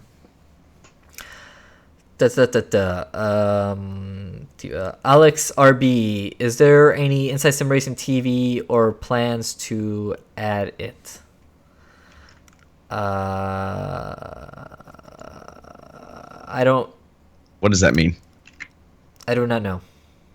Is that have more people do videos? Is that to be on TV? I'm not sure. But always trying to consistently grow. I'll say yeah, sure. Why not? I don't even know what that means, but yeah, why not? I mean, Darren's in chat here, I think, maybe. Let's see. Where are we at? I say this every time. John Cook. John, I said it all fancy. John Cook. CV2 or DD wheel. If a direct drive wheel, which one? We're saying CV2 like the Oculus Rift CV2 in the future? Maybe he means are we talking like CSW? CS. Yeah, I think maybe he means the Fanatic. If you can, that's my guess. Yeah, we'll guess that. If you can afford it, the direct drive wheels are better. I got plenty of time with the AccuForce. That's really nice. I've gotten to try an OSW at iRace for Life. I wasn't overly impressed with it, but it was a very short sample size. Those things matter a lot. OSW takes a lot of, if you don't buy a complete package, if you do it yourself, there's a lot to it. The guy I was chatting with, can't remember his name now, really nice guy. It took it was a lot that went into it. I was pretty surprised. But yeah, I don't remember what it was, but I just didn't care for how it felt. And then I tried out I believe the latest Bodner wheel at the PRI show, and that felt really good. It felt very similar to the AccuForce from what I remembered. Yeah. So no, direct drive, you get a lot of detail. So you really can't. Yeah, I think that's the advantage is the amount of detail that you get in the wheel, and that always makes for the immersion part. You ask the top level sim racers, and they don't hardly use force feedback at all. Yep, exactly. Let's see, Hully, I'm going to ask you this because this is for you. Any tips on how to navigate menus and map buttons on iRacing when using the Rift? He's having issues fumbling for the buttons while he's wearing the headset. You really just have to, and he's using the ClubSport Universal Hub. You really just have to muscle memory, and it does come. It's a fumble at first. It does come to you. I don't know. I will say I haven't used the Rift in a situation where I've driven like say I was going to go and race like the Williams F1 car, where I'm in a race and I got to have all these different systems mapped. And it's real particular. I haven't done that yet. I've mapped like, pit speed limiter and, maybe like DRS and brake bias. I like to use when you get for example, the Xbox One hub, you have the funky switch. I like that for brake bias. But, it can be a little bit daunting when you got to map a lot of different functions. But you just kind of got to practice it, muscle memory. When you're in a practice session, try to hit those things. Because, you can't see it. So that is a little more, that is a downside of VR. But plenty of people have told me, and I can see it, that they've gotten used to it. Yeah, it's pretty interesting watching somebody that does a view from behind them, and they're in the Oculus or Vive or whatever, and they're shifting and doing this. I'm like, my brain goes, man, I don't know if I could. Shifting I had no issues with because I ran a lot of the Oculus when we were doing that fun race at Road America with the Nissan, whatever it's called, and I know shifting. The shift, I knew what the shifter was. I never missed it. But buttons are a little more to it. By the way, I will say we had fun races the last 2 weeks after the show, and they were a lot of fun. And it was, I as they should be, as the name suggests. But yeah, last week was really cool. We had I saved the replay for it, and my computer worked. I would have shown it. We had a crazy 5-way battle for first place for the first 10 laps of that race at Daytona in the prototype. It was really awesome. Eventually, Tom Foose took off down the road and got away from me. I ended up finishing second, but a lot of fun, and it was a really good practice leading up into the race. And redeemed myself from the week before when I was out there making a mess of things. Where are we at? Richard Spencer, is there any sim car you've tried in sim racing that you could drive in real life? What would it be? Mine is Dirt Sprint, of course. Billy? Yeah, I got so many. That's why I sim race, right? I'd love to know what a 70s era Formula One car was like. I would love to know what I'd love to know what a GT40 would be like. I'd like to know what a Group C era car would be like, and then I'd love to know what it'd be like to drive a Daytona prototype or an LMP. Or I've got so many. That's why that's why I sim race. That's yeah, I can't pick one. There's no way. I don't know what I would pick. I mean, probably IndyCar. I used to run the IndyCar series a lot on iRacing, and I love IndyCar. Just 2 hours. I'm 2 hours from the doorstep of the Speedway. I love IndyCar. That'd be so amazing. And that's one of the few cars out there with a ton of downforce and no power steering that I'm sure it would break me. I'm sure I would be awful, but it'd be so cool. All I can tell you now is better start lifting a little. Yeah. Oh my God. Yeah. When you start doing the dirt stuff. Oh yeah. No, I'm looking forward to it. We are Wayne Francis. He wants rain in iRacing. Why haven't they done this? Why? Man, it'll be cool, but I mean I can't wait. But I don't think it'll be anytime soon. I want day-night transitions first. I mean, after running, another 24-hour race, it's not too big of a deal running it all at night. I like that they do it at night because there's more nighttime in the Daytona 24 than daytime with this time of year here in the U.S. But it will be so awesome when they have the day-to-night transitions. But talk about level of realism. And other sims, do that. I don't want to. There are other titles that do that, so don't want to take away from that.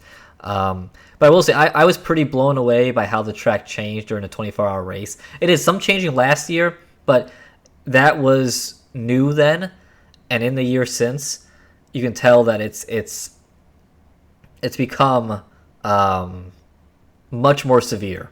I mean, the track really got slick, and as you saw with me, very early on in the race, punishes you for going offline. You gotta be online. So it's a really cool aspect that just, of racecraft these days. Yeah, and what's interesting is listening, now that I've been able to do the alpha, listening and reading what the devs are saying about how Dirt has helped implement that, and they're still making changes because of what they're finding with the Dirt stuff. So I wouldn't hold your breath for rain, but they obviously know it's on the radar. It's an interesting perspective to get to talk to them. They know where the deficiencies are. They know that there are things they're still working on, and they understand. They understand what everybody's asking for. Well, I think Wayne says, why don't they? And I mean, I'm sure they're going to. It's just the reason they don't is because they want to get it right, though. Yeah, talking with them, they really want to get this stuff right, and I can't see why the steps that they've taken in the last couple of years 2 years, 3 years. When did the nighttime come out? Anyway, I don't remember. Oh, yeah, by the way. I totally missed the poll question. So if you want to answer that, that was about I didn't put in notes. That's why. I knew I missed something. That was your thoughts on Assetto Corsa, and in there just kind of had what your reaction was to the announcement.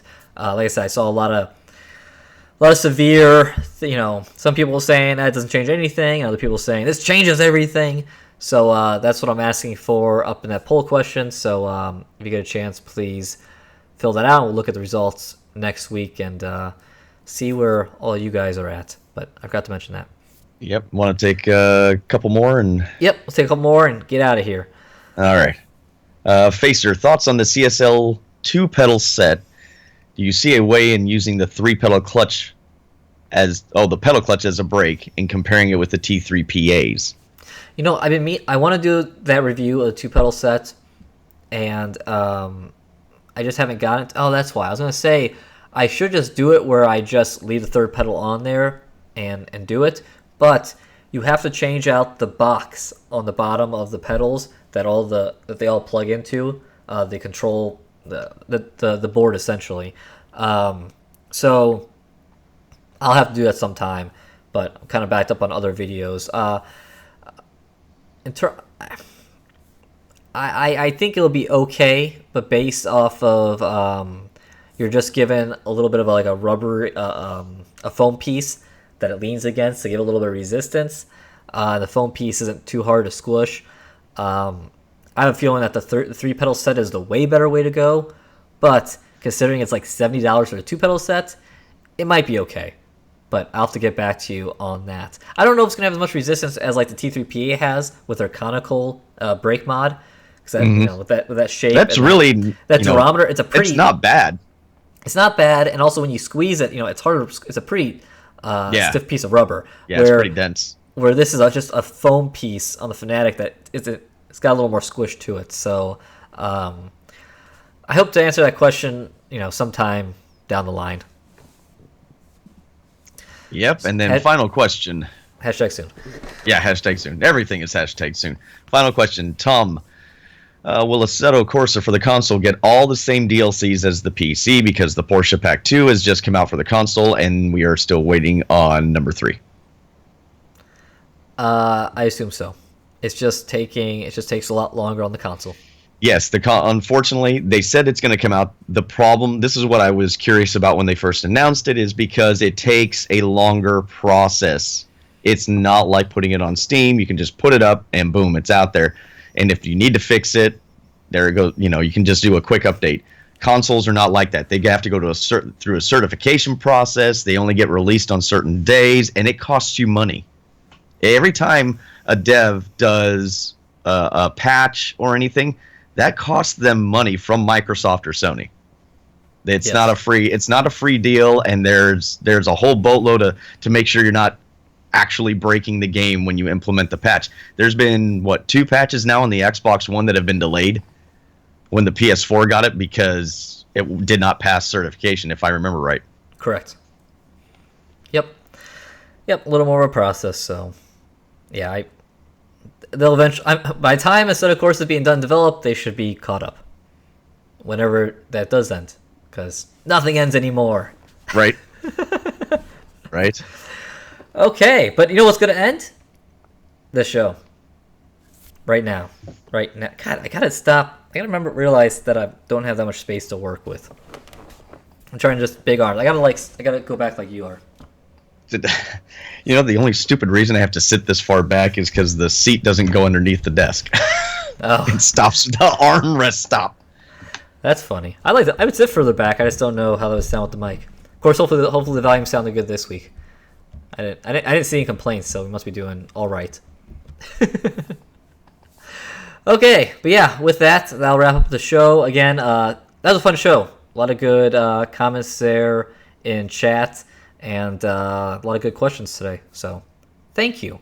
Yes, because it was a good time. You guys helped make this show.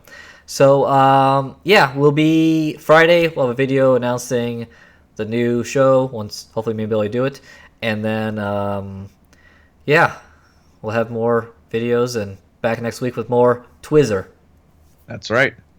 So, for Billy Strange, I'm John Sable. See you guys next time. Thanks again, guys. I was going to do the foghorn, but I don't have it. There we go. We did it. Perfect.